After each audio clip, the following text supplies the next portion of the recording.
I'm Lucy. I'm Hayley, and we're going to answer your questions about house sitting.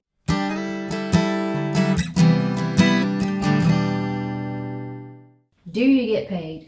You can get paid. We don't ask for any payment. Seems to me you're either professional house sitter where you offer this service for payment in return, and then there's the other side of it where you're doing it as a swap. As a house sitter, you get free accommodation. Pet owner, they get their things cared for. I'd rather not get paid because I feel like being paid puts extra pressure on you as well. Yeah, and I think suddenly the expectations might be different. So no, we don't get paid and we don't want to. We're happy that way. Yeah. Does a house sit always involve pets?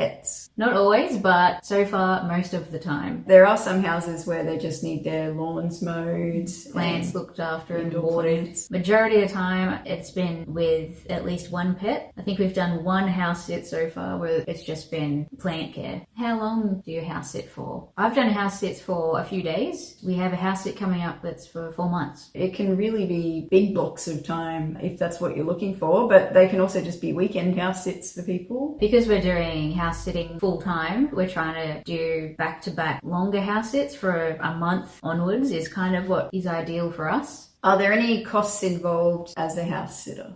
You have to pay to sign up to the platforms. Any other costs involved regarding the pet? Usually you would expect that to be the pet owner's responsibility. Do you get attached to the animals you're looking after? I'd say yes. Yeah, I heard you say I love you to the dog earlier.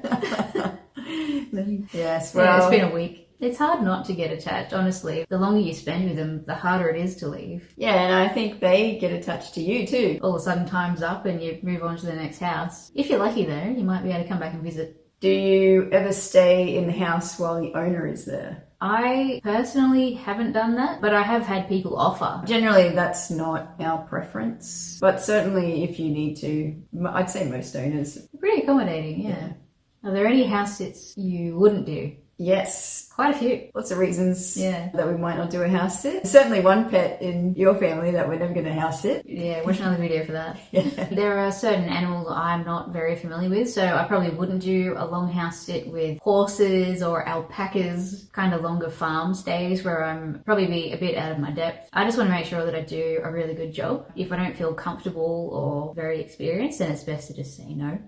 How do you get a house sit? We've signed up to 2 different house sitting platforms, Trusted House Sitters and Aussie House Sitters. We've got profiles on both of those. Someone looking for house sitters can approach us, or we will just look through the ads people have posted, see if the dates line up and if we're comfortable with what they're asking for. Quite often I'll be browsing through what's come up and what's new. You also get notifications if things have come up in the areas you're looking for. Then we just make contact through that. So those were our house sitting frequently asked questions. And if there's any that we've missed, please let us know. We'd love to answer your questions.